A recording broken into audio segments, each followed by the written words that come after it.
వికారాబాద్ జిల్లా తాండూరుకు చెందిన పరమేష్, కరణ్కోటకు చెందిన అనూష ప్రేమించుకున్నారు. 8 నెలల క్రితం పెద్దలను ఎదిరించి పెళ్లి చేసుకున్నారు. పెళ్లైన కొత్తలో కొద్ది రోజులు సవ్యంగానే కాపురం సాగింది. ఆ తర్వాత పరమేష్ వాళ్ళ ఇంట్లో వాళ్లను ఒప్పించి సొంత ఊరిలోనే భార్యతో కలిసి ఉంటున్నాడు. ట్రాక్టర్ డ్రైవర్ గా వ్యవసాయ పనులు చేసుకుంటున్నాడు. అయితే కొంతకాలంగా అనూష అత్తకు మధ్య పొసగడం లేదు. ఇద్దరి మధ్య చిన్న చిన్న గొడవలు చోటు చేసుకోవడంతో పరమేష్ సైతం భార్యనే మందలించాడు. ఈ క్రమంలో 2 రోజుల క్రితం భార్యాభర్తల మధ్య గొడవ తీవ్ర స్థాయికి చేరింది.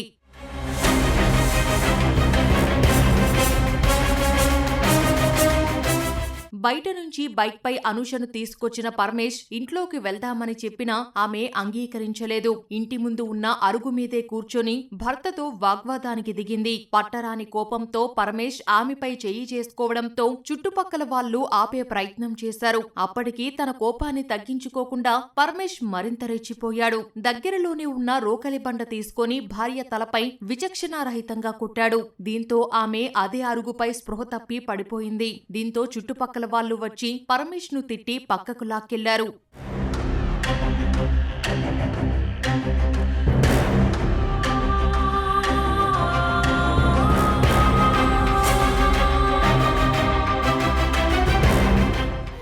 తలపై తీవ్ర గాయంతో రక్తమోడుతున్న అనూషను స్థానికులు వెంటనే ఓ ఆసుపత్రికి తరలించగా పరిశీలించిన వైద్యులు అప్పటికే ఆమె చనిపోయినట్లు నిర్ధారించారు. భార్య చనిపోయిందని తెలిసిన వెంటనే భయంతో పరమేష్ ఆమె మృతదేహాన్ని అక్కడే వదిలేసి పరారయ్యాడు. అనూష తల్లిదండ్రులు, బంధువులు ఆస్పత్రి వద్దకు చేరుకొని గుండెలవసేలా రోధించారు. ప్రేమించి పెళ్లి చేసుకున్న పరమేష్ ప్రాణాలు తీశాడంటూ కుటుంబ సభ్యులు ఆరోపించారు.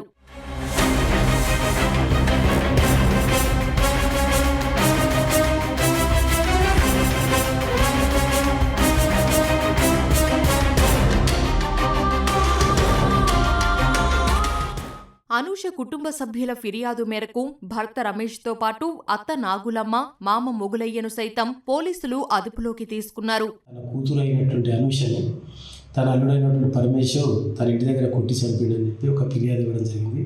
ఆ ఫిర్యాదు మేరకు మేము దర్యాప్తు చేసి అత్త లాలమ్మ, మొగలయ్య, మామ మొగలయ్య, తర్వాత వాళ్ళ మరిది అందరు కలిసి తన కూతుర్ని వేధించారని చెప్పేసి ఆమె గతంలో పరమేష్ ఇద్దరు కలిసి లవ్ చేసుకున్నారు. తర్వాత ఒక 9 నెలల క్రితం వాళ్ళకు పెద్దల సమక్షంలో ఇద్దరు కాంప్రమైజ్ వివాహం చేయడం జరిగింది. ఆ తర్వాత వాళ్ళు బాగా ఉన్నారు కొద్ది రోజులు. ఈ మధ్యకాలంలో చిన్న చిన్న విషయాలకి మరి అదనం కట్టడం కొరకు వాళ్ళు నా కూతుర్ని వేధించడం జరిగింది అని ఆమె ఫిర్యాదు చేయడం జరిగింది. ఈ నెల 15వ తారీఖు రోజు కూడా ఆమెని భర్త కొట్టడం జరిగింది. ఆ విషయంలో ఆమె తల్లిగారింటికి పోయింది. పోయిన తర్వాత అక్కడున్న క్రమంలో వాళ్ళు ప్రైవేట్ హాస్పిటల్లో చూపించుకుంటున్నారు. అక్కడున్న క్రమంలోనే భర్త నిన్న ఆమెని చూపించుకొని కనుకోట వాళ్ళ సొంత ఊరికి వెళ్తుండగా మార్గమధ్యంలో భర్త పరమేష్ వచ్చేసి నా భార్య నేనే చూపించుకుంటా, మీరెవరు అని చెప్పేసి తన అత్త సమక్షంలో వాళ్ళ వదిన సమక్షంలోనే వాళ్ళ అమ్మాయిని గుంజుకొని పోయి ఒక ప్రైవేట్ హాస్పిటల్లో చూపించడం జరిగింది. వాళ్ళు దానికి ఎమ్మెల్సీ చేయించుకొని రావాలి దెబ్బలు అని చెప్పేసి వాళ్ళు చెప్పగా ఆయన ఇమీడియట్లీ గవర్నమెంట్ హాస్పిటల్ తీసుకుపోయి అక్కడి నుంచి తన ఇంటికి తీసుకుపోయి అక్కడ ఇద్దరి మధ్యన చిన్న ఆర్గ్యుమెంట్ జరిగింది. ఆర్గ్యుమెంట్ వల్ల తన అక్కడే ఉన్నటువంటి ఒక సెంట్రింగ్ కర్ర తీసుకొని తలపై ముందుగా ఆమె అక్కడికక్కడికే కుప్పకూలి చనిపోవడం జరిగింది. తన కోపమే తన శత్రువు అన్నట్టు క్షణికావేశంలో ఆ భర్త చేసిన తప్పునకు ప్రేమించి పెళ్లి చేసుకున్న భార్య కన్నుమూసింది. ఇప్పుడు ఉన్న యువతకు ఏమాత్రం ఓపిక, సహనం లేకుండా పోయాయని, జీవితంపై లెక్కలేనితనంతో వ్యవహరిస్తున్నారని మానసిక నిపుణులు ఆందోళన వ్యక్తం చేస్తున్నారు.